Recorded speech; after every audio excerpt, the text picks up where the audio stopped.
Եվրախորհրդարանի պատգամավորները զեկույց ընդունեցին 35 կողմձայնով, 4 դեմ, 8 ձեռնպահ մնաց։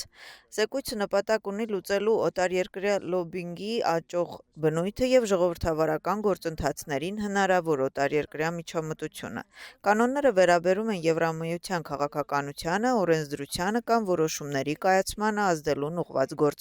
գործունեությանը։ Եվրամիության թափանցիկության մասին նոր օրինագիծը քննադատության է ենթարկվել Եվրամիությունում։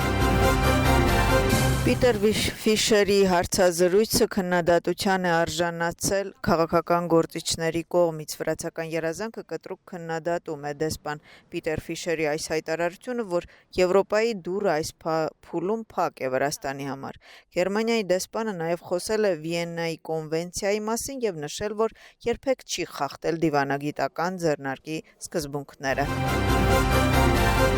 Ընդդիմությունը գնահատում է վարչապետի պարզաբանումները Իգլհիլսի նախագծի վերաբերյալ և հայտարարում, որ կառավարությունը հաշվի չի առնում ազգային շահերը։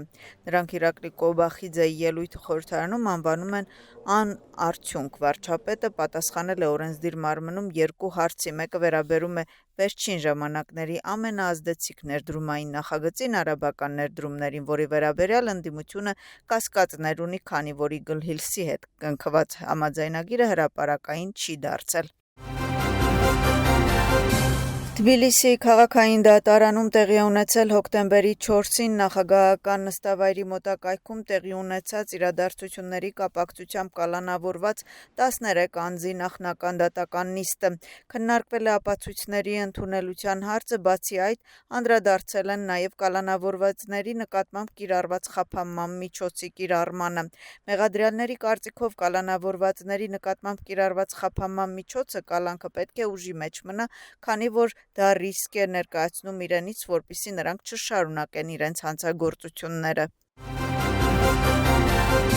Վրաստանը պատրաստվում է հյուրընկալել մանկական Եվրատեսիլ 2025 երգի մրցույթը։ Եվրատեսիլի ամենահեղինակավոր մանկական մրցույթի եզրափակիչը կկայանա դեկտեմբերի 13-ին, որին կմասնակցեն 18 եվրոպական երկրների ներկայացուցիչներ, այդ թվում Ռանինա երգի հաղթող Անիտա Աբգարյանը։ Վրաստանի մշակույթի նախարարը, Վրաստանի առաջին ալիքի գլխավոր տնօրենը մամուլի ասուլիս են հրավիրել Եվրատեսիլի վերաբերյալ։ Վրաստանի առաջին ալիքի գլխավոր տնօրենը Թինաթին Բերձենիշվիլին ասում է, որ եվրոպական ամենամեծ փառատոնի նախապատրաստական աշխատանքները ընթացքի մեջ են։ Նոր ենթակառուցվածքային նախագծեր, ծառայություններ և ամանորյա միջոցառումներ։ Այսօր տեղի է ունեցել Մայրաքաղաքի կառավարության նիստ, որտեղ քննարկվել է մի շարք կարևոր հարցեր։ Կախա Կալաձեի խոսքով ենթակառուցվածքները վերանորոգվելի աշխատանքները կսկսվեն Սաակաձեի հրապարակից մինչև Վախուշտի կամուրջ կհասնեն։ Բացի այդ, մոտ ապագայում կավարտվի ամանորյա լուսավորության տեղադրումը։ Խորհրդարանի մոտակայքում հացադուլավորներից մի քանիսը որոշել են դադարեցնել հացադուլը բողոքի ակցիայի 31-րդ օրը։ Կեդևան Փոփխաձեի խոսքով բողոքի ակցիայի մի քանի մասնակիցների այս որոշումը կապված է նրանց առողջական վիճակի վատթարացման հետ և բժշկական անձնակազմը նրանց համապատասխան առաջարկություն է արել։ Այս պահին խորհրդարանի առջև հացադուլը շարունակում է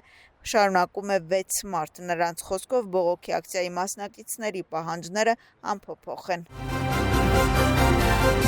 Սկսվում է Թբիլիսիի 26-րդ կինոփառատոնը։ Կինոփառատոնը կբացվի դեկտեմբերի 1-ին Ամիրանի կինոթատրոնում և կտևի մինչև դեկտեմբերի 7-ը։